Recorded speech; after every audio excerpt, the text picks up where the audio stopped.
It's hard to accept when something's over. A show you've stuck around with, for better or worse, finally comes to an end. You've reached the last bite of that perfect meal. A character you know and love finally bites it and bids a tearful farewell. You wish it could go on just a bit longer, even for a moment. As an avid consumer of fiction myself, I've had my fair share of grief over the ends of stories, plot lines, and characters. I could always go back and watch it again, but it's not the same. I know how it all ends. And I do wish that I got more time, that I could have seen interactions that will never happen outside of fan art. But I understand that it's often better than the alternative, infinitely resurrecting characters rather than letting us see how their death affects the world. I've seen both approaches many times, and between the two, I think it's better to move on, but cheaper to dig them back up again. When you think of The Flash, you might first think of Barry Allen. I grew up with the CW show, so that was my point of reference. But for over 20 years, Barry wasn't The Flash. In 1985's Crisis on Infinite Earths, Barry Allen sacrificed himself to save all of reality. His apprentice, Wally West, finds his costume and decides to take up the mantle in his honor. Barry would make some brief appearances through flashbacks or time travel, but otherwise, he was dead. He was gone. However, what Barry couldn't do in life, he would accomplish in death. His memory inspiring Wally to be a hero when the world needed it. But DC is hardly ever content to let a hero rest. 2008's Final Crisis saw Barry resurrected, and in almost no time flat, he took over the mantle of Flash. 2 years later, and Flashpoint would erase Wally and his history entirely. He's gotten better since then, but for a good decade, Barry firmly took his old job back. Now, I'm not an expert, and there are probably tens of thousands of issues worth of context I could be missing. But I do know that in comics, death doesn't tend to stick. Typically in long-running franchises, big and meaningful character deaths are undone, one way or another. Maybe they never actually died, or a magic spell brings them back, or it's some version of them from an alternate universe. And before you comment about it, yes, this is about them bringing back RDJ as Dr. Doom. If they pull some evil Tony Stark bullshit, they'll have to drag me out of Disney HQ, alright? I'm still mad about that. One of the most famous examples of this is Superman himself. Yes, we all know that the Death of Superman storyline was a marketing stunt, and it only took them a year to bring him back. But the power vacuum created in the interim led to some very interesting circumstances. In the wake of Superman's death, 4 men emerge, all aiming to take his place, to give the world a new hero. The Big Blue Boy Scout accrued his fair share of nicknames over the years, and each of the contenders takes after one of his titles. John Henry Irons is the Man of Steel. He's a man made of steel. Pretty simple. He's looking to honor the memory of his fallen friend. Cyborg Superman is the Man of Tomorrow. He claims to be the real deal, but with a bout of amnesia due to cybernetics. Superboy is the Metropolis Kid. He's a half-clone of Superman, who's a bit inexperienced and reckless. Finally, we have the last son of Krypton, the Eradicator, a living weapon designed to protect Krypton at all costs. It disguises itself as Superman, but doesn't make a great effort to mimic the personality. If DC had gone this route, had people carry on the image of the original Superman, these characters could have meant so much more. The Man of Tomorrow has always been an ideal, a symbol, something to strive for.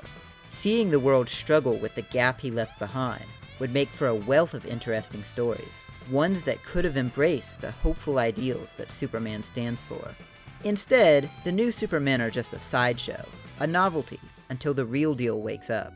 It was a bit of a foregone conclusion that Avatar Aang wouldn't be coming back in The Legend of Korra. The sequel series took place 70 years after the original, and our old hero lived a full life before reincarnating. But his presence and impact on the world is constantly referenced and felt. Even when not directly stated, the pressures and expectations of being the Avatar show how large his shadow looms over Korra. And a pivotal step in her journey is learning why he was so successful. She knew he was powerful and embodies overwhelming strength at the beginning of the series, but her temper often causes more problems than it solves. It's learning diplomacy and inner peace that allows her to restore balance to the world, though in her own way. She's not the only good example in the show. Each season had a different villain, but the latter half of the series started to show how each villain's successes affected the world at large. The finale of Season 2 led to the opening of the Spirit Realm, and the return of airbenders, which sets the conflict of Season 3 in motion. Similarly, the actions of villain Zahir lead to instability in the Earth Kingdom, allowing Conqueror Kuvira to rise. Aside from Zahir, none of the villains return, but they leave legacies that Korra still has to deal with long after they're gone. And even the return of Zahir sees him briefly mentor Korra, acknowledging his faults and helping her find peace.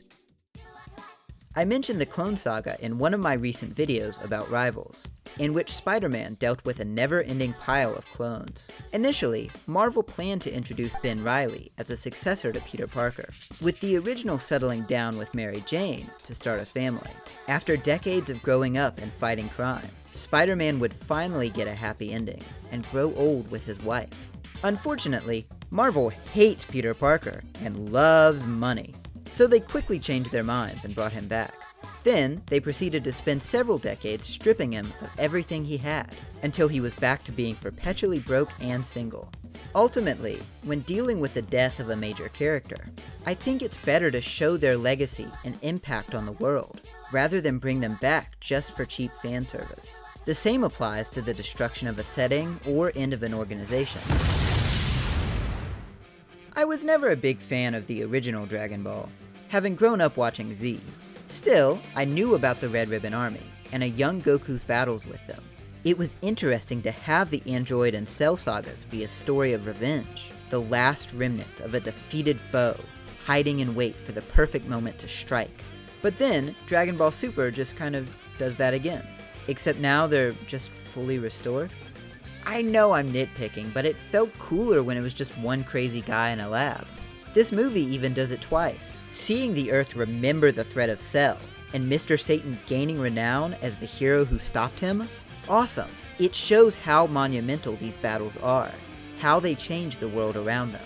A shitty clone of Cell being created for the movie? Wow, that's great. Really love that. It's a shame because Dragon Ball Z has one of my favorite examples of this trope, even if it is filler. After the fight with Frieza, we see a scene in the aftermath, where years later, Gohan still has nightmares of Frieza, taunting him. You don't have to bring a villain back from the dead to make them unforgettable, to have them influence your hero. One series that does legacy very well is Gurren Lagann. Go ahead and skip to the timestamp on screen if you don't want spoilers, but I imagine it's pretty well known by now. The first third of the series has Simon, our protagonist, look up to Kamina, his adopted older brother. Their adventures fighting against the Beastmen inspire others to fight back as well, rallying behind the bold and boisterous leader of Team Gurren. However, in their biggest battle yet, Kamina gives his life for victory. The tone of the series is immediately changed, and Simon, who's always relied on his mentor's support, sinks into a deep depression. The team is left without leadership, until Simon finds the strength within himself to grow out of Kamina's shadow and into his own. Simon and Team Gurren go farther than Kamina could ever imagine, but they never forget the example that he set. Years into the future, it's his image that humanity rallies behind, builds statues in honor of. When they lose their way, it's his unconquerable spirit that reminds them of what they're fighting for. He doesn't come back, but he's never forgotten. And it's that legacy that inspires others to strive for greatness. The difference is, Gurren Lagann ran for 27 episodes, while Marvel and DC have been going for nearly a century. The industry has seen low sales many times before, and writers have to keep the story interesting. New villains, new plots, new twists, new romance, anything to draw the readers back in, lest they lose their jobs. Sometimes, even if it's cheap and meaningless, killing a beloved character off or bringing them back to life is what does numbers. Additionally, having a legacy character, someone who takes up the title in place of the fallen, is also a gamble for writers, comic books or otherwise. Gohan was meant, for a while, to take his father's place as protector of Earth, But fans loved Goku more, and even the creator, Toriyama, didn't feel that Gohan worked as the protagonist, and so made the switch back. Despite spending 4 seasons growing and developing into a legend of her own, you will still find an unending debate about Korra being a terrible avatar compared to Aang. But like any gambler, writers are one legacy character away from actually having a hit, for real this time. Wally West has a very dedicated fanbase, and a generation of kids who grew up with him as the Flash. Miles Morales went from a successor in a spin-off series to one of the most prominent Spider people, period. But it's still a gamble, and with money on the line, companies aren't usually willing to take that chance. Cheap fan service can't guarantee a hit, but it will usually prevent a flop. I'm still working on some of the bigger videos, but I thought I'd give you nerds something else to chew on in the meantime. A thanks from me to you for 1,000 subscribers. As always, let me know what your thoughts are on Legacy, or if there's anything else you'd like to see me cover in the future. Until next time, thank you for watching.